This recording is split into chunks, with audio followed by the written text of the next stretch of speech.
Rata-rata orang kalau di Kabupaten Jember dan sekitarnya itu budidaya ya nila, gurame, lele dan lain sebagainya. Tapi ketika berbicara nila, orang berpikir ini ikan apa?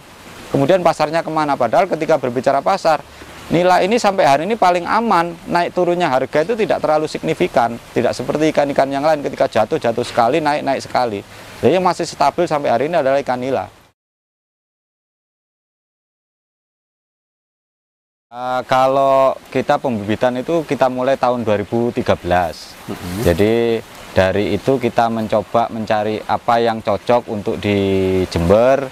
Jadi di Jember ini kita ada ikan nila, kemudian ada ikan lele. Tapi di luar kota kita ada bandeng, kemudian ada patin dan lain sebagainya begitu.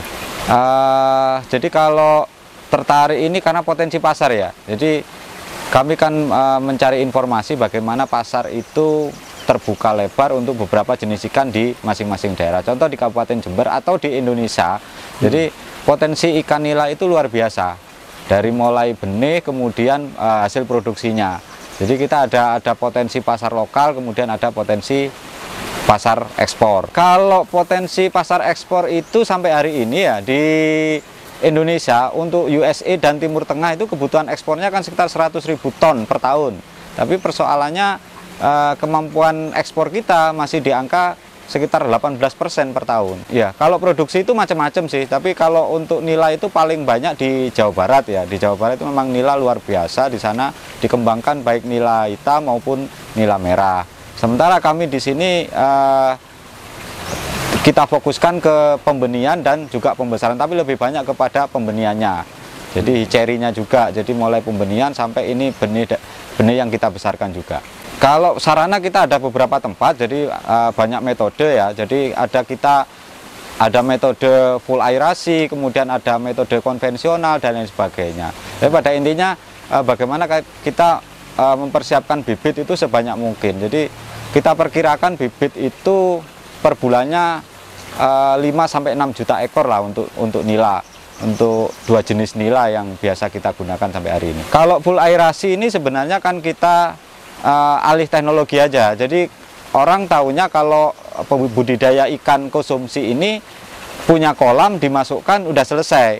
Nah, tapi bagaimana kita menciptakan bagaimana kolam yang hanya luasannya terbatas ini tapi bisa maksimal, bisa sampai 4-5 kali lipat tebarannya. Contoh kalau kita konvensional per meter kubik kita mungkin tebarannya sekitar 20-25 ekor. Tapi kalau kita menggunakan full aerasi, menggunakan oksigen yang oksigen terlarutnya kita jaga benar-benar, kita bisa di angka di atas 100. Bahkan kami beberapa kali meriset untuk per meter kubik pernah kita melakukan tebar 400-450 ekor. Sebenarnya kalau bibit itu relatif ya, tergantung ketersediaannya aja. Kita memakai bibit kecil ukuran 1-2 cm atau sampai ke 12 cm nggak ada masalah. Yang penting kan kita ukurnya adalah kapasitas kolam, kemudian kapasitas aerator, bagaimana kita mempertahankan. Contoh begini, untuk aerator, untuk oksigen terlarut di dalam air untuk budidaya ikan, ini di angka 12 ppm itu sudah aman untuk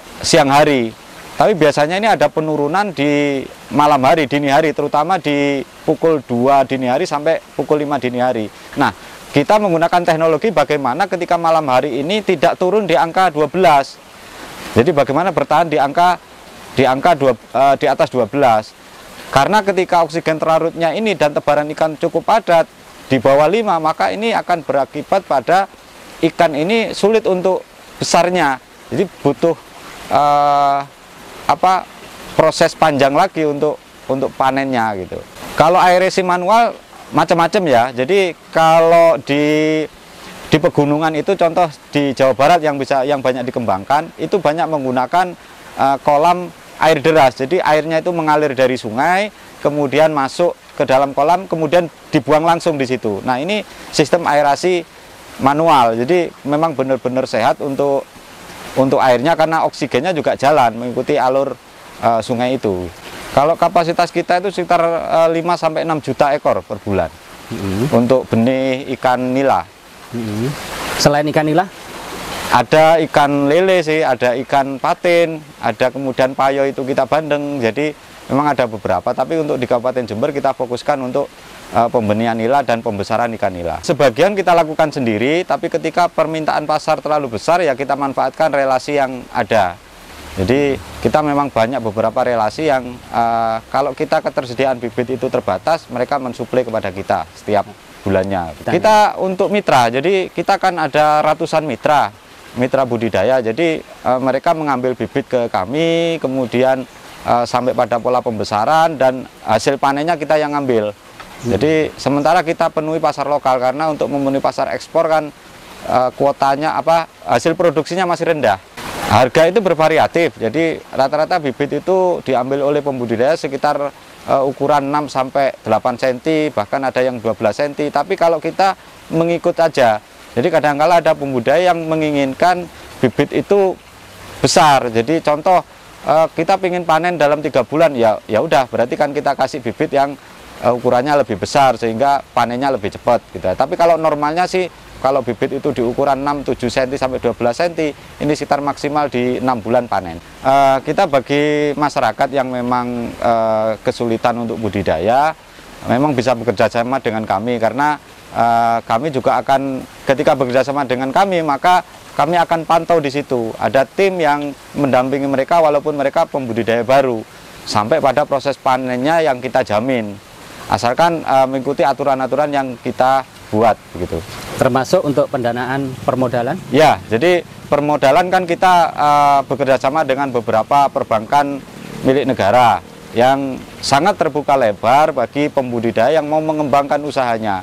Dan hampir kita rata-rata itu di 400-an mitra itu semuanya menggunakan dana perbankan yang sistem bunganya sangat rendah sekali, karena menggunakan kur super mikro dan kurnya. Untuk potensi pasar pasca panen, Mas, mungkin bisa dijelaskan ini nanti kalau sudah panen dari pembesaran ya, itu dibeli atau di mana?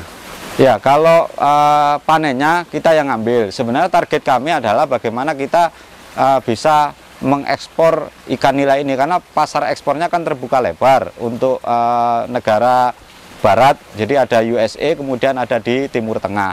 Nah, namun ketersediaan hasil produksi di Kabupaten Jember dan sekitarnya yang tidak memenuhi, sehingga kita larinya untuk saat ini sementara ke pasar lokal. Untuk pasar lokal saja kita masih telat-telat gitu, jadi memang minim sekali pembudidaya ikan nila di wilayah Jember dan sekitarnya. Untuk potensi ekspor kira-kira ada berapa, Mas, informasinya? Kalau potensi ekspor itu luar biasa ya, jadi kebutuhan ekspor itu cukup besar di Indonesia. Jadi kemampuan ekspor di Indonesia baru 18% untuk ikan tilapia ini atau ikan nila ya. Se-Indonesia baru 18% di tahun 2021 itu sekitar 16%, kemudian naik di tahun 2022 itu sekitar 18%. Jadi peluangnya masih tinggi, masih sekitar 80-an% lah kalau mau ekspor ikan nila. Kalau size minimal untuk ekspor adalah 500 gram per ekor ya, jadi minimal itu. Jadi bisa, kalau di atasnya nggak ada masalah, tapi jangan di bawahnya, karena bentukannya kita kan frozen, ada fillet juga. Jadi ikan-ikan ini kita fillet, kemudian baru pengirimannya itu sudah bentuk fillet. Harapannya ke depan, Mas Arif? Ya, harapannya sih bagaimana masyarakat ini tertarik dan bisa menangkap peluang yang sudah ada sampai hari ini, karena sedikit sekali orang yang berpikir bahwa ikan nila itu ikan apa sih, kan begitu. Karena rata-rata orang kalau di Kabupaten Jember dan sekitarnya itu budidaya ya nila, gurame, lele dan lain sebagainya. Tapi ketika berbicara nila, orang berpikir ini ikan apa, kemudian pasarnya kemana. Padahal ketika berbicara pasar, nila ini sampai hari ini paling aman, naik turunnya harga itu tidak terlalu signifikan, tidak seperti ikan-ikan yang lain ketika jatuh sekali, naik sekali. Jadi yang masih stabil sampai hari ini adalah ikan nila. Karena ikan nila ini bukan seperti lele ya, jadi tidak kanibal, jadi sehingga cukup aman lah, tidak terlalu terforsir waktunya untuk contoh ini pembudidaya ini punya pekerjaan yang lain, perkantoran taruhlah begitu. Ini masih nggak ada masalah, karena ketika telat-telat sedikit itu masih aman ikannya. Tapi kalau berbicara ikan lele ini kan sistemnya kanibal. Kita ngasih pakan telat sendiri, temannya dimakan. Kalau ikan nila masih nggak ada masalah. Sementara proses rentang waktu budidayanya juga tidak terlalu panjang daripada ikan patin mungkin ya. Kita hanya sekitar 6 bulan udah bisa panen.